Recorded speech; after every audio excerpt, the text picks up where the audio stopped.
अस्सलामुअलैकुम रहमतुल्लाहि वबरकातुहू। दोस्तों, कैसे हैं आप लोग। उम्मीद करते हैं कि आप हम लोग ठीक ठाक होंगे, खैरियत से होंगे।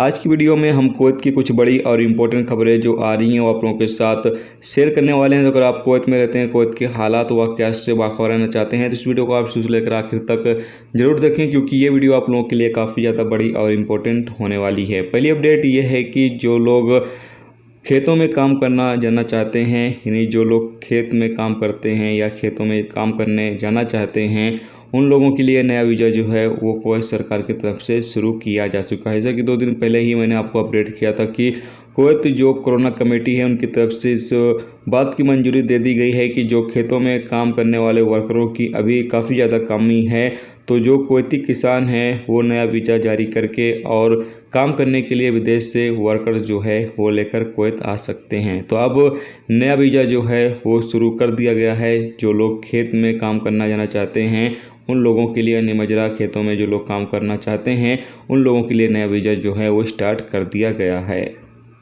इसके अलावा अगली अपडेट ये है कि जैसा कि आप लोगों को याद है कि कुवैत में एक सीरियाई शख्स जो है उसने एक ट्रैफिक पुलिस वाले की बेरहमी से हत्या कर दी थी। अब कुछ जो कुवैती नागरिक हैं वो ये मांग कर रहे हैं कुवैत सरकार से कि कुवैत में जो अजनबियों की तादाद है वो कम की जाए, क्योंकि अजनबियों की वजह से जो कुवैती नागरिक हैं उनको दिक्कतें हो रही हैं, उनकी मौतें हो रही हैं।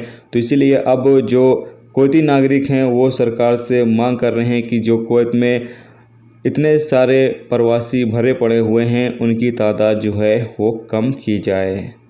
इसके अलावा अगली अपडेट ये है कि तमाम तर जो कुवैत के अंदर मॉल वगैरह हैं, सैलून की दुकानें हैं, मार्केट हैं, ब्यूटी पार्लर वगैरह हैं, उन तमाम जगहों पर जो टीमें हैं वो लगातार दौरे कर रही हैं और जो बिना वैक्सीन लगवाए हुए लोग हैं उनको एंट्री करने की परमिशन नहीं दी जा रही है। जो दुकानदार भी खिलाफ वर्जी करते हैं उन दुकानों के खिलाफ कार्रवाई भी की जा रही है, यानी कि जो दुकानदार बिना वैक्सीन लगवाए हुए लोगों को एंट्री दे रहे हैं ऐसे दुकानों के खिलाफ कार्रवाई भी की जा रही है।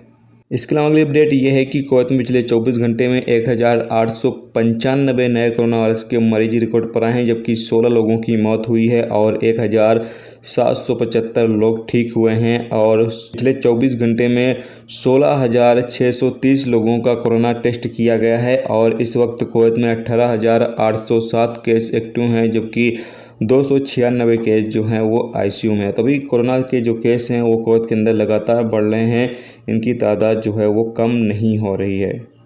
इसके अलावा अगली अपडेट ये है कि इंडिया से दुबई के लिए जो फ़्लाइटें हैं वो 15 जून के लिए सस्पेंड कर दी गई हैं। नई अपडेट जारी की गई जिसके मुताबिक बताया गया है कि 15 जून तक जो लोग हैं इंडियन वो फ़िलहाल यूएई का सफ़र नहीं कर सकते हैं। इसमें जो यानी कि यूएई के सिटीजन हैं उनको छूट दिया गया है और जो गोल्डन वीज़ा होल्डर हैं उनको छूट दिया गया है और जो एम्बेसी के दूतावास या फिर एम्बेसी के जो कर्मचारी हैं उनको यहाँ पर छूट दिया गया है। बाकी लोगों को अभी यूएई आने की परमिशन नहीं होगी 15 जुलाई, और इससे पहले 21 जुलाई तक पाबंदी लगाई गई थी, यानी कि यूएई भी जो है वो लगातार पाबंदियाँ इंडिया के ऊपर लगाए हुए है। तो ये दोस्तों आज की कुवैत की कुछ बड़ी और इम्पोर्टेंट खबरें जो आप लोगों के साथ शेयर की गई। तो उम्मीद करता हूँ ये वीडियो आपको पसंद आई होगी। पसंद आया वीडियो को लाइक और शेयर जरूर करें। चैनल पर नए हो चैनल को सब्सक्राइब कर लें, क्योंकि यहाँ पर आपको कुवैत के हवाले से जो भी ताज़ा तरीन अपडेट, ताज़ा तरीन जानकारी होती है वो आप तमाम दोस्तों के साथ शेयर की जाती रहती है। चलिए फिर मिलते हैं नेक्स्ट टॉपिक के साथ। जब तक रखिए अपना ख्याल रखिए। खुदा।